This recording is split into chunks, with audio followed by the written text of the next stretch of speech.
লের রাস্তায় বিক্ষোভ। বুধবার হঠাৎ করে লাদাখের এই জেলায় ছড়িয়ে পড়ে হিংসা। দেশের অন্যতম শান্তিপূর্ণ অঞ্চলে পাথর নিক্ষেপ, পুলিশের সঙ্গে হাতাহাতি থেকে শুরু করে বিজেপি অফিসে আগুন। হিংসায় এখনো পর্যন্ত মৃতের সংখ্যা 4, আহত অন্তত 70। লাদাখ এবং কার্গিলে ভারতীয় ন্যায় সংহিতার 163 ধারা জারি করেছে প্রশাসন। এই ঘটনা সামনে আসার পরই একটাই প্রশ্ন উঠতে শুরু করেছে, ভারতের হাল কি তাহলে বাংলাদেশ নেপালের মতো হতে চলেছে? স্বরাষ্ট্রমন্ত্রক জানিয়েছে, যুবকদের উস্কানি দিয়েছেন পরিবেশকর্মী সোনাম ওয়াংচুক। মনে করিয়ে দিয়ে 3 ইডিয়টস ছবিতে তার ছায়ায় নির্মিত চরিত্রে অভিনয় করেছিলেন আমির খান। হিংসার পেছনে সোনাম ওয়াংচুকের কি ভূমিকা, আসুন জানাই আপনাদের। লাদাখকে পূর্ণ রাজ্যের মর্যাদা এবং সংবিধানের 6ষ্ঠ তফসিলে অন্তর্ভুক্তির দাবি করেছেন এই পরিবেশবিদ। অমিত শাহের মন্ত্রক বিবৃতি জারি করে জানায়, আরব বসন্ত এবং নেপালে জেনজি বিক্ষোভের কথা বলে উস্কানি দিয়েছেন সোনাম।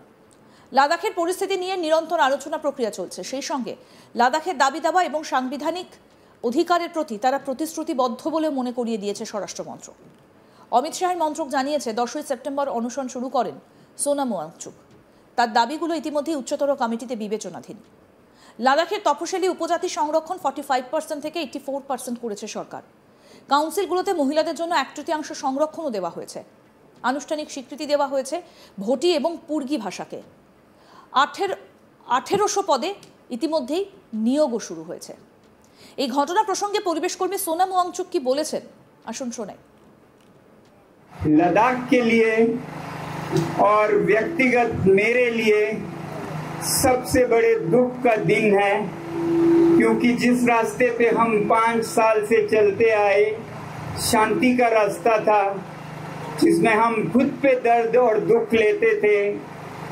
5 बार अनशन किया, ले से दिल्ली तक चल के गए, मगर आज हमारे शांति के पैगाम को असफल होते देख रहे हैं, क्योंकि लेह में काफ़ी हद तक हिंसा हो रही है, गोलीबारी हो रही है, आगजनी हो रही है। तो मैं अपील करना चाहता हूं लद्दाख के युवा पीढ़ी से कि वो इसे जितना हो सके जल्दी रोक दें। ये कोई लद्दाख के मुद्दे का समर्थन नहीं है, बल्कि इससे यह मुद्दा और भी गंभीर होता जाएगा। मैं अपील करना चाहता हूं युवा पीढ़ी से कि वो अपना ये रोक दे, और अपील करता चाहता हूं एडमिनिस्ट्रेशन से भी कि वो गोलाबारी रोक दे।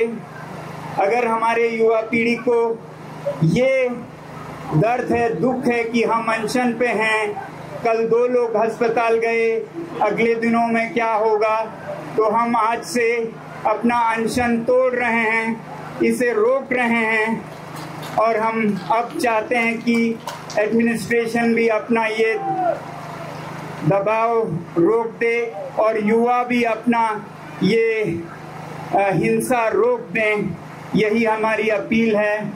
इसे ज़्यादा जल्दी मुमकिन कराने के लिए हम अपना अनशन अभी आज रोक रहे हैं, क्योंकि अनशन का मकसद पूरा नहीं होता जब हमारे युवाओं की जान जाए और लद्दाख में और देश में अस्थिरता आए। इतना ही कहना था। बहुत बहुत धन्यवाद। जय हिंद। মন্ত্রকের মতে আরব বসন্ত এবং জেনজি আন্দোলনের কথা উল্লেখ করে জনতাকে উস্কানি দিয়েছেন ওয়াংচুক। হিংসার মাঝে অনশন ভেঙে নিজের গ্রামে ফিরে যান ওয়াংচুক। পরিস্থিতি শান্ত করার চেষ্টাই করেননি। কি বলছেন লেফটেন্যান্ট গভর্নর কাবিন্দর गुप्ता, শুনবো। लद्दाख के मेरे भाइयों और बहनों, आज बड़े दुखी हृदय के साथ आपसे रूबरू होना पड़ रहा है।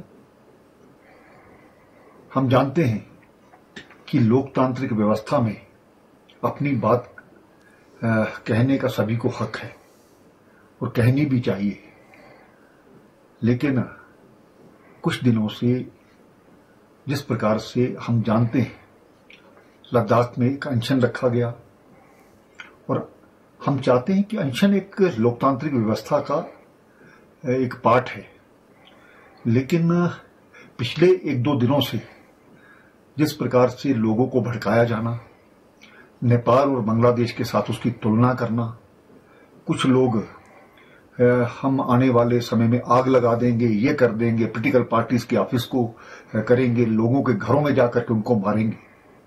ये कौन सा तरीका है?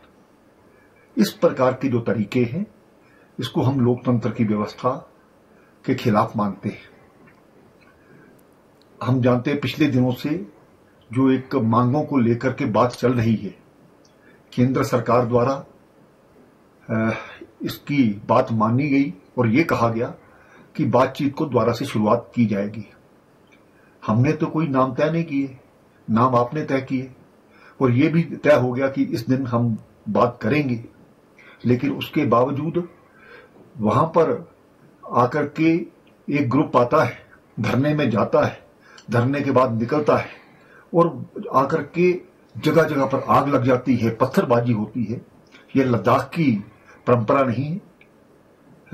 मुझे आशा ही नहीं पूर्ण विश्वास है कि जो लोग इसके पीछे हैं उनकी जांच तो की ही जाएगी, लेकिन वो इस लद्दाख के शांति व्यवस्था को खराब करने के लिए आए हैं, यहाँ का माहौल खराब करने के लिए आए हैं। जो आज कुछ जाने गई हैं वो उसके जिम्मेवार हैं। इस प्रकार के लोगों को बर्दाश्त नहीं किया जा सकता। লেতে ঠিক কি ঘটেছে? স্বরাষ্ট্র মন্ত্রকের বিবৃতি অনুযায়ী 24শে সেপ্টেম্বর বুধবার লেতে একটা রাজনৈতিক দল এবং সিইসি অফিসে আগুন ধরিয়ে দেয় বিক্ষোভকারীরা। গাড়ি পুড়িয়ে দেওয়া হয়, পুলিশের গাড়ি। 30 জনেরও বেশি নিরাপত্তাকর্মী আহত হন। পরিস্থিতি নিয়ন্ত্রণের বাইরে চলে গেলে পুলিশ আত্মরক্ষার জন্য গুলি চালায়। এর ফলে বেশ কয়েকজনের মৃত্যু হয়েছে। বিকেল 4টের মধ্যে পরিস্থিতি নিয়ন্ত্রণে আসে বলে জানতে পারা যাচ্ছে এবং ইতিমধ্যেই 4 জনের মৃত্যুর খবর পাওয়া গিয়েছে। আহত প্রায় 70 জন। এই মুহূর্তে দাঁড়িয়ে উত্তপ্ত হয়ে রয়েছে লাদাখ।